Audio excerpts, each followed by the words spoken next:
Hi friends, അസ്സലാമു അലൈക്കും. Welcome to my YouTube channel. നമ്മൾ സൗദി ഇൻ്റർനാഷണൽ എയർപോർട്ടിൻ്റെ സൗത്ത് ടെർമിനലിൽ നിന്നും പുറത്തേക്ക് വരുന്ന കാഴ്ചയാണ് നിങ്ങൾ ഇപ്പോൾ കണ്ടുകൊണ്ടിരിക്കുന്നത്. നമ്മൾ അണ്ടർഗ്രൗണ്ടിൽ കൂടിയാണ് ഇപ്പോൾ കാർ ഓടിച്ചുകൊണ്ടിരിക്കുന്നത്. അണ്ടർഗ്രൗണ്ടിൽ വിശാലമായ ഒരു പാർക്കിംഗ് സൗകര്യം തന്നെയാണ് ഇവിടെ അവർ ഒരുക്കിയിരിക്കുന്നത്. ഏകദേശം ഒരു 10,000 കാർ പാർക്ക് ചെയ്യാനുള്ള എല്ലാവിധ ആധുനിക സൗകര്യങ്ങളോടും കൂടിയ ഒരു പാർക്കിംഗ് സജ്ജയമാണ് ഇവിടെ നിങ്ങൾക്ക് ഒരുക്കിയിരിക്കുന്നത്. നിങ്ങൾക്ക് കാണാമെന്ന് ഞാൻ വിചാരിക്കുന്നു.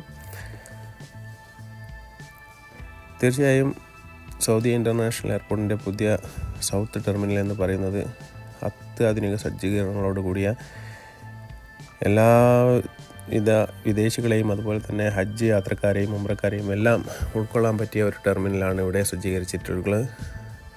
തീർച്ചയായിട്ടും നിങ്ങൾക്കൊരു മേൽപ്പാലം കാണാൻ സാധിക്കുന്നതാണ്. ഇതിൻ്റെ മുകളിൽ കൂടിയാണ് സ്പീഡ് ട്രെയിൻ പോയിക്കൊണ്ടിരിക്കുന്നത്. ഞാൻ പറഞ്ഞിരുന്നു, നമ്മുടെ സൗത്ത് ന്യൂ ടെർമിനലായാലും പഴയ ടെർമിനലായാലും ഒരു റൺവേ മാത്രമാണുള്ളത്. അതുകൊണ്ട് തന്നെ ഇവിടെ വരുന്ന യാത്രക്കാരെ ഇവിടുന്ന് ട്രെയിൻ മാർഗമാണ് മറ്റ് റൺവേകളിലേക്ക് എത്തിക്കുന്നത്. തികച്ചും നല്ല അത്യാധുനിക സജ്ജീകരണത്തോടു കൂടിയ ഒരു എയർപോർട്ടാണിത്. ഞാൻ പലപ്പോഴും നിങ്ങളോട് പറയുന്നത് പോലെ തന്നെ നിങ്ങൾ ഇനിയും നമ്മളെ ചാനൽ സബ്സ്ക്രൈബ് ചെയ്യാതെയാണ് വീക്ഷിക്കുന്നതെങ്കിൽ ദയവായി സബ്സ്ക്രൈബ് ചെയ്യുക. അതുപോലെ തന്നെ ലൈക്ക് ചെയ്യുക, ഷെയർ ചെയ്യുക, കമൻറ്റ് ചെയ്യുക. അതുപോലെ തന്നെ സൈഡിലെ ബെല്ലൈക്കൺ നിങ്ങൾ അമർത്തുകയാണെങ്കിൽ തീർച്ചയായും ഞങ്ങൾ ചെയ്യുന്ന പുതിയ വീഡിയോ നോട്ടിഫിക്കേഷനായി നിങ്ങൾക്ക് ലഭിക്കുന്നതാണ്. ബാക്കി നിങ്ങൾക്ക് വീഡിയോയിൽ കാണാമെന്ന് ഞാൻ പ്രതീക്ഷിക്കുന്നു. നമ്മൾ എയർപോർട്ടിൽ നിന്ന് പുറത്തേക്ക് വരുന്ന മാർഗ്ഗമാണിത്. തീർച്ചയായിട്ടും ഇവിടെ ഒരു ചെക്കിംഗ് പോസ്റ്റുണ്ട്. അവിടെ നിന്ന് നമ്മൾ ബില്ലടിച്ച് സമയം വൈകുകയാണെങ്കിൽ അവിടുന്ന് പൈസ നമ്മൾ കാർഡ് മാർഗ്ഗം മാത്രമേ നമുക്ക് പൈസ അടിക്കാൻ വേണ്ടി പറ്റുകയുള്ളൂ. കാർഡ് മാർഗ്ഗം പൈസ അടിച്ച് റെസീറ്റ് എടുത്തതിന് ശേഷം നമുക്ക് പുറത്തേക്ക് കടക്കാവുന്നതാണ്. പുറത്തേക്ക് കടക്കുമ്പോൾ ഏവരെയും അമ്പരപ്പിക്കുന്ന കാഴ്ചകളാണ് നമുക്കിവിടെ കാണാൻ സാധിക്കുന്നത്. തീർത്തും ദീപങ്ങൾ അലങ്കാരിതമായ ഒരു എയർപോർട്ടാണിത്. അപ്പോൾ സൗദി നിങ്ങൾക്ക് കാണാം, ബസ് അത് എയർപോർട്ട് ബസ്സാണ് പോയിക്കൊണ്ടിരിക്കുന്നത്. അപ്പോൾ നമ്മൾ എയർപോർട്ടിൽ നിന്ന് പുറത്തേക്ക് കടക്കുകയാണ്. അതിൻ്റെ 4 സൈഡും നിങ്ങൾക്ക് തീർച്ചയായിട്ടും കാണാമെന്ന് ഞാൻ പ്രതീക്ഷിക്കുന്നു. പറ്റുന്നത്ര സ്ലോയിലാണ് നമ്മളെ കാർ ഓടിച്ചുകൊണ്ടിരിക്കുന്നത്. ഇവിടുന്ന് സ്പീഡ് ഒരു വിഷയമല്ല. അതുകൊണ്ട് തന്നെ സാവധാനമാണ് ഞങ്ങൾ പോയിക്കൊണ്ടിരിക്കുന്നത്. തീർച്ചയായിട്ടും നിങ്ങൾക്ക് കാണാൻ വേണ്ടി കുറച്ചുകൂടി സ്പീഡ് കുറച്ചാണ് നമ്മുടെ ബോസ് വണ്ടി ഡ്രൈവ് ചെയ്തുകൊണ്ടിരിക്കുന്നത്. നമ്മൾ ജിദ്ദയിലേക്ക് തിരിച്ചു പോകുന്ന റോഡാണിത്. നമുക്ക് ഇവിടെ നിന്നും ജിദ്ദയിലേക്ക് ഏകദേശം ഒരു 15 മിനിറ്റ് നമുക്ക് റൂമിൽ എത്താമെന്ന് പ്രതീക്ഷിക്കുകയാണ്.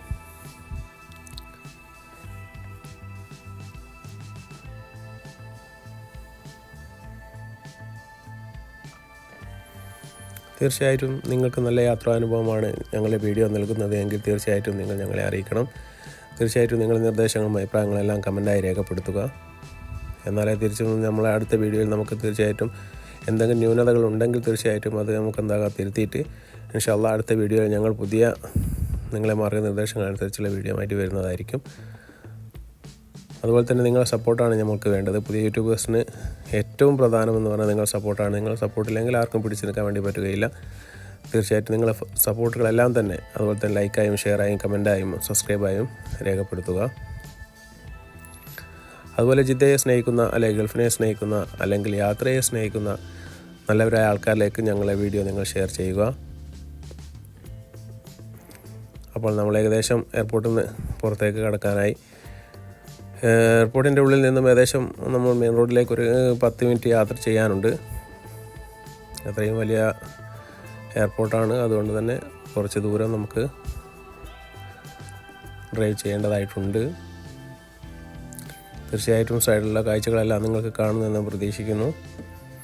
പിന്നെ നമ്മൾ ഷൂട്ട് ചെയ്യുന്നത് നമ്മുടെ മൊബൈലാണ്. അതുകൊണ്ട് തന്നെ അതിൻ്റെ എല്ലാ പരിമിതികളും ഉണ്ടാവും. തീർച്ചയായിട്ടും നിങ്ങൾ ക്ഷമിക്കണം.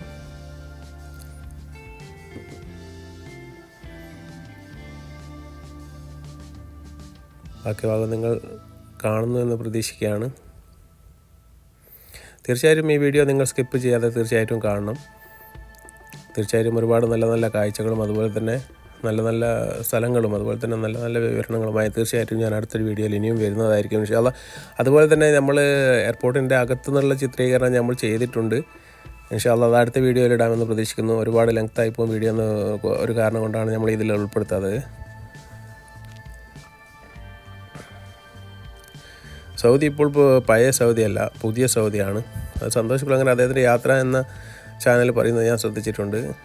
അദ്ദേഹം ഫസ്റ്റ് യാത്രാനുഭവം ചിത്രീകരിക്കാൻ വേണ്ടി സൗദിയിൽ വന്നപ്പോൾ അദ്ദേഹത്തിന് ഭയമായിരുന്നു. കാരണം പണ്ട് സൗദിയിൽ ചിത്രീകരിക്കുന്ന വീഡിയോ എടുക്കാനെന്നുള്ള സ്വാതന്ത്ര്യം ഉണ്ടായിരുന്നില്ല. എന്നാൽ ഇപ്പോൾ അങ്ങനെയല്ല ഗൈസ്. ഒരുപാട് വിദേശ ടൂറിസ്റ്റുകളെ ആകർഷിക്കാനും അതുപോലെ തന്നെ ആന്തരിക ടൂറിസ്റ്റുകളുടെ വികസനത്തിനും വേണ്ടിയും ഒരുപാട് നല്ല നല്ല കാര്യങ്ങളാണ് സൗദി ഇപ്പോൾ ചെയ്തുകൊണ്ടിരിക്കുന്നത്. അതുകൊണ്ട് തന്നെ ഇവിടെ ആർക്ക് വരാനും ഷൂട്ട് ചെയ്യാനും അതുപോലെ തന്നെ ടൂറിസ്റ്റ് പ്ലേസുകൾ സന്ദർശിക്കാനും എല്ലാം തന്നെ ഉള്ള അവസരം ഇവിടുത്തെ ഗവൺമെൻറ് ഇപ്പോൾ നമ്മൾ ഒരുക്കിയിട്ടുണ്ട്. അതുപോലെ തന്നെ പെണ്ണുങ്ങൾക്കായാലും കാർ ഓടിക്കാനും അതുപോലെ തന്നെ രാജ്യത്ത് സന്ദർശിക്കാനും താമസിക്കാനും എല്ലാവിധ സൗകര്യങ്ങളും ഇപ്പോൾ മറ്റ് വിദേശ രാജ്യങ്ങളെ പോലെ തന്നെ നമ്മൾ സൗദിയിലും ലഭ്യമാണ്.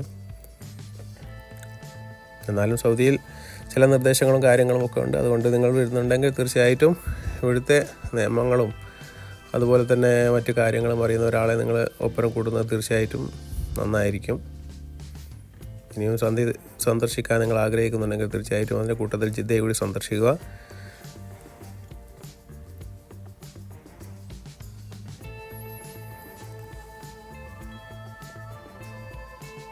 ഇപ്പോഴും എയർപോർട്ടിൻ്റെ ഭാഗം കഴിഞ്ഞിട്ടില്ല. തീർച്ചയായിട്ടും ഒരുപാട് വലിയ എയർപോർട്ടാണ്. അതുകൊണ്ടാണ് ഒരു 10 മിനിറ്റ് നമുക്ക് എയർപോർട്ടിൻ്റെ പുറത്തു നിന്ന് എയർപോർട്ടിൻ്റെ ഉള്ളിലേക്ക് കയറാൻ ഒരു 10 മിനിറ്റ് വാഹനം ഓടിക്കേണ്ടതായിട്ടുണ്ട്. അത്രയും ലോങ് വേ ആണ്. അതുകൊണ്ടാണ് തീർച്ചയായിട്ടും നിങ്ങൾക്ക് രണ്ട് സൈഡും നല്ല ക്ലിയർ ആയിട്ട് കാണാമെന്ന് ഞാൻ പ്രതീക്ഷിക്കുകയാണ്. ആരും നമ്മുടെ വീഡിയോ സ്കിപ്പ് ചെയ്യാതെ തീർത്തും കാണണം.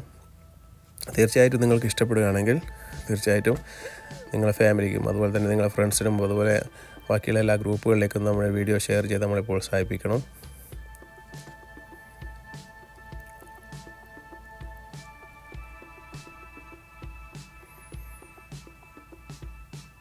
ഇവിടെ എയർപോർട്ടിലേക്ക് ടാക്സികളിലും അതുപോലെ തന്നെ സ്വന്തം കാറുകളിലും എല്ലാം ആൾക്കാർ വന്നു പോകുന്ന കാഴ്ചയാണ് നിങ്ങൾ കണ്ടുകൊണ്ടിരിക്കുന്നത്. ഇത് ഇവിടുത്തെ ടാക്സിയാണ്, പച്ച ടാക്സി. വെള്ള ടാക്സികളും ഇവിടെ സുലഭമാണ്. ഇപ്പോൾ ടാക്സികളുടെ കളർ അധികവും പച്ച കളറിലാണ് ഇവിടെ ഇറങ്ങിക്കൊണ്ടിരിക്കുന്നത്. പിന്നെ നിങ്ങളിവിടെ വന്നിട്ട് ടാക്സി പിടിച്ച് പോവുകയാണെങ്കിൽ യാതൊരു കാരണവശാലും ടാക്സി എന്ന് എഴുതിയ വാഹനത്തിലല്ലാതെ ഇവിടുത്തെ പ്രൈവറ്റ് വാഹനങ്ങൾ നിർത്തിയിട്ട് നമ്മളോട് യാത്ര പോകാനുണ്ടോ എന്ന് ചോദിച്ചു പോകുന്നതായിട്ട് കാണാവുന്നതാണ്. അത്തരം യാത്രകൾ പരമാവധി നിങ്ങൾ ഒഴിവാക്കുന്നതാണ് നല്ലത്. കാരണം ഒരുപാട് ദുരനുഭവങ്ങൾ ഉണ്ടായതുകൊണ്ടാണ്. തീർച്ചയായിട്ടും അങ്ങനത്തെ സ്ഥലങ്ങളിലാണ് കള്ളന്മാരും മറ്റ് പിടിച്ചുപറിയും അങ്ങനത്തെ പ്രശ്നങ്ങളൊക്കെ ഉണ്ടാകുന്നത്. കാരണം എന്ന് പറഞ്ഞാൽ അത് രജിസ്റ്റേർഡ് വാഹനമായിരിക്കില്ല. അതുകൊണ്ട് തന്നെ നമുക്ക് കംപ്ലയിൻറ്റ് ചെയ്യാനും അതിന് നിയമ നടപടി സ്വീകരിക്കാനും അതിൻ്റെതായ കുറച്ച് ബുദ്ധിമുട്ടുകളുണ്ട്. പിന്നെ തീർച്ചയായിട്ടും ചെക്കിങ്ങിലോ മറ്റോ കുടുങ്ങുകയാണെങ്കിൽ തീർച്ചയായും അതിൻ്റെ ഫൈനും ചിലപ്പോൾ നമുക്കും നമ്മളെ ഈ കാമിൽ തന്നെ ചിലപ്പോൾ അതിൻ്റെ ഫൈൻ വരുന്നതായിരിക്കും. അതുകൊണ്ട് അത്തരം ഒരു സാഹസത്തിന് ആരും മുതിരാതെ തീർച്ചയായിട്ടും നമ്മുടെ അംഗീകൃത ടാക്സി എഴുതിയ നിങ്ങൾക്ക് വെള്ള വാഹനവും കാണാം, അതുപോലെ തന്നെ ഇവിടുത്തെ പച്ച ടാക്സികളും കാണാം. അതേതായാലും കുഴപ്പമില്ല, അതൊക്കെ ഗവൺമെൻറ് അംഗീകൃതമാണ്. അതിൽ യാത്ര ചെയ്യാൻ പരമാവധി ശ്രമിക്കുക. അതുപോലെ തന്നെ അദ്ദേഹത്തിൻ്റെ ID പ്രൂഫും കാര്യങ്ങളുമെല്ലാം നിങ്ങൾക്ക് വാഹനത്തിൽ കയറിയാൽ തന്നെ അവിടെ പതിച്ചതായിട്ട് കാണാം. വേണമെന്നുണ്ടെങ്കിൽ ജസ്റ്റ് നിങ്ങൾ കയറിയാൽ തന്നെ ഫസ്റ്റ് ഒന്ന് അത് ക്യാമറയിൽ ഫോട്ടോ എടുത്ത് വെക്കുക. എന്തെങ്കിലും കാരണവശാൽ നമുക്ക് എന്തെങ്കിലും ഒരു കംപ്ലയിൻറ്റ് ചെയ്യേണ്ടതായിട്ടോ എന്തെങ്കിലും ഒരു പ്രശ്നം അവരുടെ ഭാഗത്ത് നമുക്ക് ഉണ്ടായിക്കഴിഞ്ഞാൽ തീർച്ചയായിട്ടും അത് നമുക്കൊരു ഉപകാരപ്പെടും. അതുകൊണ്ട് നിങ്ങൾ വിദേശ രാജ്യങ്ങളിൽ പോയി യാത്ര ചെയ്യുന്ന ആൾക്കാരാണെങ്കിൽ തീർച്ചയായിട്ടും അത് നോട്ട് ചെയ്ത് വെക്കുക.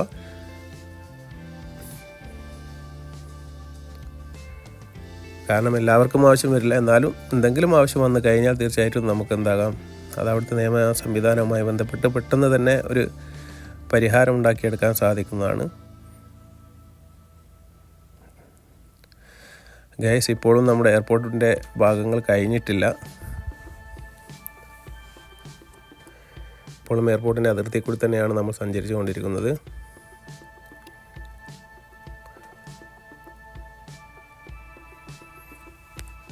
ഇനി തീർച്ചയായിട്ടും അടുത്തൊരു എപ്പിസോഡ് എന്ന് പറയുന്നത് എയർപോർട്ടിൻ്റെ ഉള്ളിലത്തെ കാഴ്ചകളാണ്. എയർപോർട്ടിൻ്റെ ഉള്ളിലത്തെ കാഴ്ചകൾ അസാധ്യ കാഴ്ചകളാണ് guys.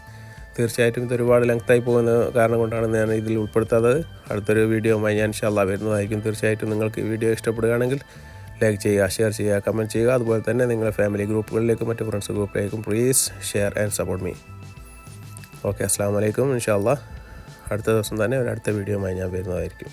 Thank you, bye bye.